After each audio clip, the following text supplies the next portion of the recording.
ಯೇಸು ಕ್ರಿಸ್ತನ ಮಹಾಪರಿಶುದ್ಧ ನಾಮದಲ್ಲಿ ನಿಮ್ಮೆಲ್ಲರನ್ನು ವಂದಿಸುವಂತವನಾಗಿದ್ದೇನೆ. Praise the lord. ಶಾಲೋಮ್. ಈ ಬೆಳಗಿನ ಜಾವದಲ್ಲಿ ವಾಕ್ಯ ಓದಿಕೊಳ್ಳೋಣ.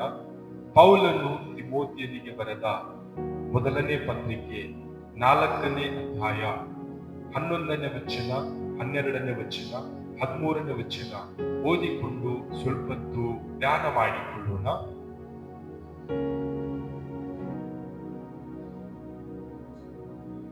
ಈ ಸಂಗತಿಗಳನ್ನು ಆಜ್ಞಾಪಿಸಬೇಕು ಮತ್ತು ಬೋಧಿಸಬೇಕು. ಯವನಸ್ಥನೆಂದು ನಿನ್ನನ್ನು ಅಸಡೆ ಮಾಡುವುದಕ್ಕೆ ಯಾರಿಗೂ ಅವಕಾಶ ಕೊಡದೆ, ನಂಬುವವರಿಗೆ ನಡೆ, ನುಡಿ, ಪ್ರೀತಿ, ನಂಬಿಕೆ, ಶುದ್ಧತ್ವ ಇವುಗಳ ವಿಷಯದಲ್ಲಿ ನೀನೇ ಮಾದರಿಯಾಗಿ ನಾನು ಬರುವ ತನಕ ವೇದ ಪಾರಾಯಣವನ್ನು, ಪ್ರಸಂಗವನ್ನು, ಉಪದೇಶವನ್ನು ಮಾಡುವುದರಲ್ಲಿ ಆಸಕ್ತನಾಗಿರು. ಸಂದೇಶದ ಶಿರೋನಾಮೆ ಆಸಕ್ತನಾಗಿರು ಎಂಬುದಾಗಿ. ಯಾವುದರಲ್ಲಿ ಆಸಕ್ತನಾಗಿರಬೇಕು, ಯಾರು ಆಸಕ್ತರಾಗಿರಬೇಕು ಎಂಬುದಾಗಿ ಈ ಸತ್ಯ ವೇದದ ಮೂಲಕ ನಾವು ತಿಳಿದುಕೊಳ್ಳುವಂತವರಾಗೋಣ. ಈ ವಾಕ್ಯದಲ್ಲಿ ನೋಡುವಾಗ ಪೌಲನು ಈ ರೀತಿಯಾಗಿ ತಿಮೋಥಿಯನಿಗೆ ಬರೀತಾ ಇದ್ದಾನೆ. ಯವನಸ್ಥನನ್ನು ನಂಬುವವರಿಗೆ ಅಸಡ್ಡೆಯಾಗದ ರೀತಿಯಲ್ಲಿ ಆತನು ನಡೆಯಲ್ಲಿ, ನುಡಿಯಲ್ಲಿ, ಶುದ್ಧತ್ವದಲ್ಲಿ ಆತನು ಈ ಲೋಕದ ಜನರಿಗೆ ಮಾದರಿಯಾಗಿರಬೇಕು ಎಂಬುದಾಗಿ ಯೌವನಸ್ಥರ ವಿಷಯವಾಗಿ ಪೌಲನು ತಿಮೋಥಿಯನಿಗೆ ಬರೀತಾ ಇದ್ದಾನೆ.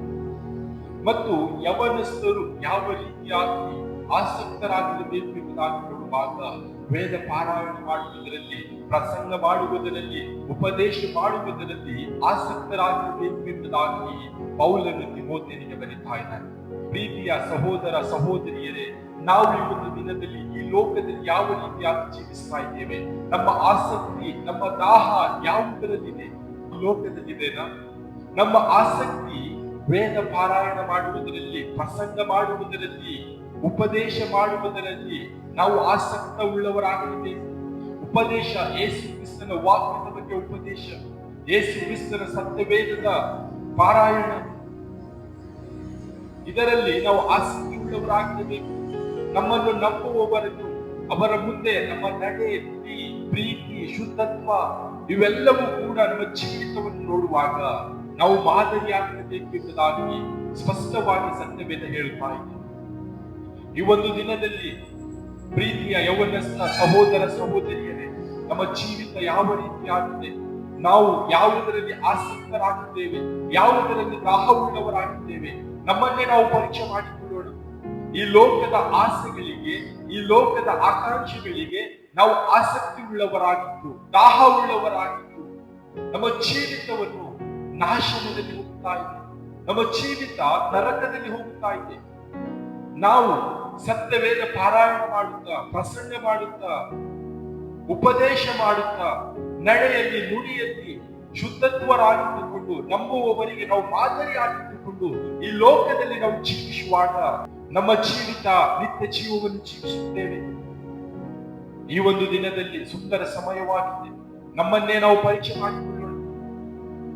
ನಮ್ಮ ಹಳೆ ಜೀವಿತದಲ್ಲಿ ನಾವು ಈ ಲೋಕಕ್ಕೆ ಆಸಕ್ತರಾಗಿದ್ದು, ಲೋಕದ ಸಂಗತಿಗಳಿಗೆ ದಾಹವುಳ್ಳವರಾಗಿ ನಾವು ಜೀವಿಸುತ್ತಾ ಇರುವುದಾದರೆ, ಈ ಒಂದು ದಿನದಲ್ಲಿ ಈ ಸತ್ಯವೇದದ ವಾಕ್ಯವನ್ನು ನಾವು ತಿಳಿದುಕೊಂಡಿದ್ದೇವೆ.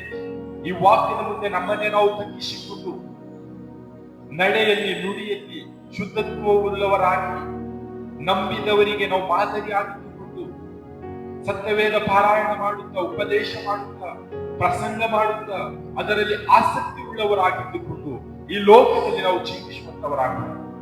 ನಾವು ಈ ರೀತಿಯಾಗಿ ಜೀವಿಸುವಾಗ ನಮ್ಮನ್ನು ನಂಬುವವರು ನಮ್ಮ ನಡೆ, ನಮ್ಮ ನುಡಿ, ನಮ್ಮ ಶುದ್ಧತ್ವವನ್ನು ನೋಡಿ ಅವರ ಜೀವಿತವನ್ನು ಬದಲಾಯಿಸಿಕೊಳ್ಳುತ್ತಾರೆ. ಈ ಲೋಕದಲ್ಲಿ ಅನೇಕ ಜನರು ದಾರಿ ತಪ್ಪಿ ಹೋಗಿದ್ದಾರೆ. ಈ ಲೋಕದಲ್ಲಿ ಅನೇಕ ಜನರು ಕತ್ತಲೆಯಲ್ಲಿ ಜೀವಿಸುತ್ತಾ ಇದ್ದಾರೆ.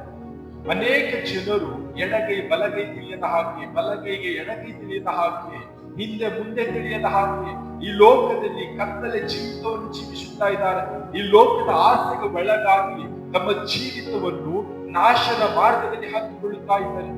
ಅಂತ ಜನರಿಗೆ ನಮ್ಮ ಜೀವಿತ ಮಾದರಿಯಾಗಿರುವಾಗ, ಈತನು ಯೌವನ ಕಾಲದಲ್ಲಿಯೇ ಈ ರೀತಿಯಾಗಿ ಶುದ್ಧನಾಗಿದ್ದಾನೆ, ನಂಬಿಕೆಯಲ್ಲಿದ್ದಾನೆ, ಪ್ರೀತಿಯಲ್ಲಿದ್ದಾನೆ, ನಡೆ ನುಡಿ ಚೆನ್ನಾಗಿದೆ ಎಂಬುದಾಗಿ ನಮ್ಮ ಜೀವಿತ ಮಾದರಿಯಾಗಿರುವಾಗ ಈ ಲೋಕದ ಜನರು ನಮ್ಮ ಜೀವಿತವನ್ನು ಕೇಳುವಾಗ ಅವರಿಗೆ ಉಪದೇಶ ಮಾಡುತ್ತಾ, ಪ್ರಸಂಗ ಮಾಡುತ್ತಾ, ಅದರಲ್ಲಿ ಆಸಕ್ತಿ ಉಳ್ಳವರಾಗಿದ್ದುಕೊಂಡು ಈ ಲೋಕದಲ್ಲಿ ಜೀವಿಸುವಂತವರಾಗ ಕರ್ತನು ಈ ವಾಕ್ಯ ನಮ್ಮೆಲ್ಲರ ಆಶೀರ್ವದಿಸಲಿ. ಆಮೆನ್.